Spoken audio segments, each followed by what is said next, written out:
A new campaign ad that is optimistic, as was his remark, as was his speech in Davos.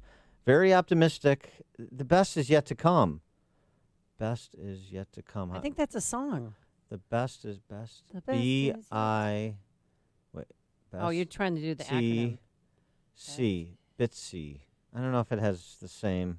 No, but Bitsco. Best B-I-T. is, No, yeah. B-I-Y-T. Y is silent. Y is going to have to be silent. Oh, okay. Because it makes it multisyllabic.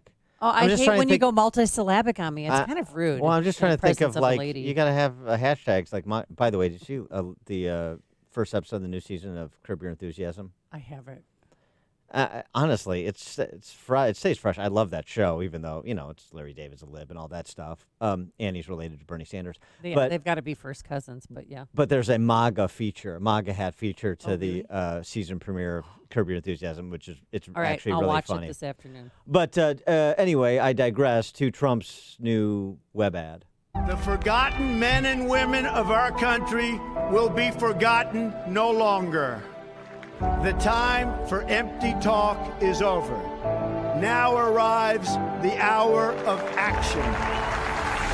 From this day forward, a new vision will govern our land. From this day forward, it's going to be only America first. Every decision will be made to benefit American workers and American families. America will start winning again, winning like never before. I will fight for you with every breath in my body, and I will never, ever let you down. Do not allow anyone to tell you that it cannot be done. No challenge can match the heart and fight and spirit of America. We will not fail. Our country will thrive and prosper again. Your voice, your hopes, and your dreams will define our American destiny. When America is united, America is totally unstoppable. And for more on this and Trump's speech in Davos, we're pleased to be joined by Steve Moore, economist, Wall Street Journal columnist, author of Trumponomics, Inside the America First Plan to Revive Our Economy. I assume you just got back to the Beltway on your private jet from the Swiss retreat, Steve Moore. Steve, thanks for being with us. Yes, and we spewed a lot of carbon in the atmosphere as well. By the way, did the Trump campaign pay you to play that ad? Or No, but I mean, I'll tell you, the timing, it's nice to see a synchronization on a campaign. So he's in Davos giving a Hope, Growth, and Opportunity speech about the American economy, the American revival, and then they've got an ad that supports that making its way around the internet. That's an indicia of a well-run campaign. That's good news. Yeah. Well, a couple things. I mean, I did really like Trump's Davos speech. It was basically a little triumphalist, but it was pretty strong. He basically said, "Look, we're the fastest growing economy in the world, which virtually we are of all the major competitor countries in the world. And if you want to figure out how to do this yourself, do what we're doing: cut tax rates, deregulate, get government off the back of your businesses."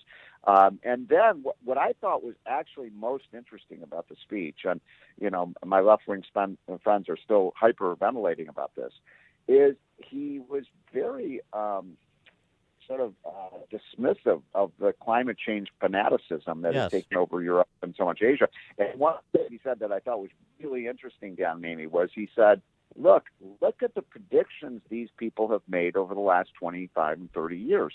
Virtually every single prediction of apocalypse has been wrong, whether it was overpopulation, running out of natural resources, we're all going to starve to death because there's not going to be enough food. All of the climate change predictions have been made, have been virtually wrong. The models have been wrong. So why do we keep believing these people? And I don't think I've ever seen an American president make that point, but it was very Julian Simon-esque. Julian Simon, he was my mentor. But these people keep making wrong predictions, and yet we continue to believe them. Yeah, he called climate activists prophets of doom, and sitting in the middle was Gretchen Thunberg, who looked like she was, throwing daggers with her eyes at him. But he did promise to plant 1 trillion trees. Think that'll make her happy? Well, this is a really interesting point you made. Look, first of all, our prophets are apocalyptic about and they've been apocalyptic for 50 years. And by the way, if God, sent out down a stone tablet said there's no global warming, they would just run to the next, eco-catastrophe. They just moved from one thing to another. It was nuclear winter, then we're all going to starve to death, overpopulation, running out of energy, blah, blah, blah, blah, blah. There's no stopping with these people. But look, if carbon emissions are a problem for our planet, then the solution is to do things that will, reduce the impact. It's not to shut down energy. I mean, that's the stupidest idea. It's not going to happen. We're not going to deindustrialize the world. You find they have all these quote smart. 90% of scientists believe this stuff. Well, why can't they come up with a solution that doesn't involve shutting down, our industrial society and our energy sources? And their solution is like, we're going to use windmills to power a $20 trillion economy. I mean, their solutions would just make us poor. And by the way, Dan, have you noticed every single solution to the global warming problem involves more and more heavy-handed more and more heavy-handed government? Yes. Well, that's just right. The problem with government failures is always that whatever the acting agency wasn't big enough. I mean, that we understand that. We also understand from AOC yesterday or on Martin Luther King Day event that she was at that, look, we've got to get the money. I mean, it's basically an update on Bill de Blasio's. We've got plenty of money in this country. It's just in the wrong hands. Very much like Elizabeth Warren talking about the money the rich have that they basically only got by exploiting workers, paying slave-like wages. In some cases, she said, actual slavery. And that's how they have all these ill-gotten gains that are better, that would better reside in the hands of an institution of the public trust like government, and let government commissars like her distribute it accordingly. Yeah. Look, first of all, why does anybody actually listen to her anymore? I think she's become more and more, fun. Crazy over time. But nonetheless, I mean, that's an idea that is not too far distant from, what the presidential candidates are saying. I mean, I did watch the debate last week, and it was all basically it was all doom and gloom, right? It was the planet is burning up, and the middle class is dissolving, and poor people are starving in the streets. I don't know what country they were talking about, but that was the whole rhetoric. L.A. And it's all about. By the way, that is blue state America, right? But it is. There's no solutions there. And by the way, there is a distribution of income in America. Dan, I mean, I should have more money. Sure. More of your money. Speaking of money, we're going to save some now if you like French wines, because President Trump reached an agreement with Macron.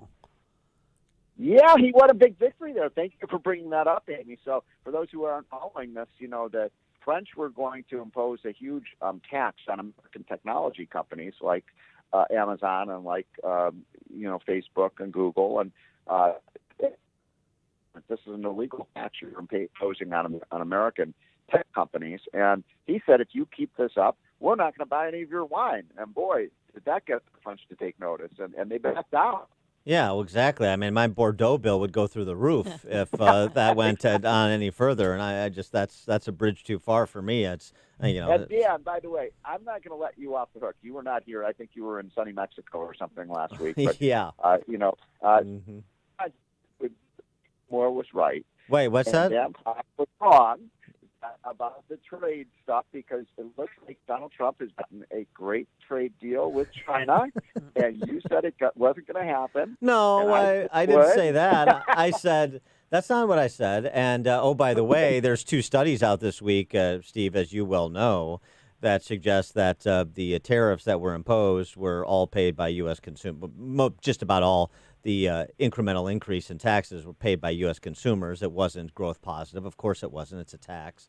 My point is the Trump strategy of using the billy club of tariffs to get other countries to do what is in America's interest. In my opinion, that strategy, which I've always said was a risky and dangerous strategy, is working. He got 2 trade deals done last week that are very much in America's interest. Now, I want you to admit you were wrong. Well, no, I'm not going to go quite that far. Oh, those are fighting words. Because here's the thing. It's like the Kansas State game all over again. What we've talked about on this show with you is get something resembling a deal done, even if you don't have full confidence in it, because you're dealing with Chinese communists, and get out of this escalation of tariffs. And so, if we can continue to go down the path that Larry Kudlow would lead us, which is, yes, using this cudgel to get to a lower tariff environment for as far as the eye can see, then that'd be great. But I mean, these trade deals, you'll have to admit, on their face, the phase one, as well as even the USMCA, I mean, these are not like wonderful free market oriented trade deals. These are managed trade deals. Yeah, and look, this is I think it's a good deal. By the way, Trump got a better deal with China than I thought he would get, and it's absolutely true that China caved in here. I mean, as I always say, I don't know if you have a big brother, but I do, and when my big brothers would beat the crap out of me, they'd pin me to the floor and say, "Now cry, uncle," and I finally would. Now that's what Trump has done with China. I mean, he hit them hard with these tariffs. They hurt their economy, and they had to basically say, "Okay, take off the tariffs. We will make some concessions." I do not agree with those two studies, by the way. I know exactly what studies you're talking about. The full cost of the tariffs were borne by American consumers. That's just basic. That study, both of those, violate the most important rule of economics, which is demand curves are downward sloping. If you make something more expensive, people buy less of it. So when you put a tariff on, and I'm not in favor of tariffs. People were buying less of it. People when were you buying. Put a tariff and make something more expensive, a Chinese product, people buy less.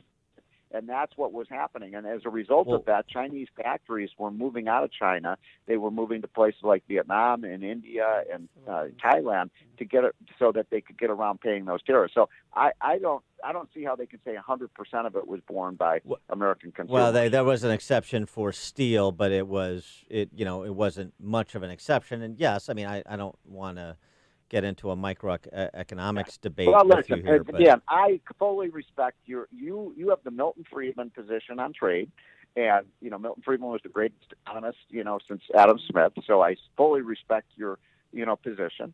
Milton was in favor of unilateral free trade, that we should not impose tariffs. If other countries want to impose the tariffs on us, it's not in our interest to then not buy their products. And I think it's an interesting debate. But I would say Trump had a really, really good week last week. I agree. And I think we'll see. I think the Democrats are flailing. They can't quite figure out what their position is on China, right now. Some of them are saying, he's not tough enough. He's too tough. He's got the Democrats kind of, running around. I agree on both those counts, that he had a good week, that the Democrats can't figure out up from down on China, just like they can't on Iran for different reasons. And trade generally, going back to the Democrats. And look, I'm not hysterical about it because Trump has telegraphed this for 30 years, so I knew what he was going to do. I knew what his posture is. I think this is the one issue where he is more ideological than pragmatic, and so that's fine. I'll endure it so long as we have outcomes like we got last week. So I think we should have Amy be the referee here. And you're going to have to declare a winner here, Amy. For 2 years, Ann and I have been debating about this. Yeah. Well, I'm going to have to go with Dan. Yeah, that's right. That's right. You heard Dan wins. You heard her. I won a decision, unanimous. No! Yes. Sorry, Stephen Moore. Steve Moore, economist, Wall Street Journal columnist, the book Trumponomics, Inside the America First Plan to Revive Our Economy. I'm going to be in Will County tomorrow for the Will Lincoln Club dinner. So if anybody wants to come, I don't know if either of you guys are coming, but we're going to celebrate what Donald J. Trump has done to make America great again. And I don't know about you guys, but I'm getting tired of winning. All right. Well, we're certainly not tired of winning in Illinois, so we'll be happy to have you. Steve, thanks for joining us. Appreciate it. And he joined us on our turnkey.pro answer line. Before you see it on TV, share it on Facebook, or read about it in the paper. Hear it here first. This is Chicago's Morning Answer on AM 560. The Answer. Transferring paper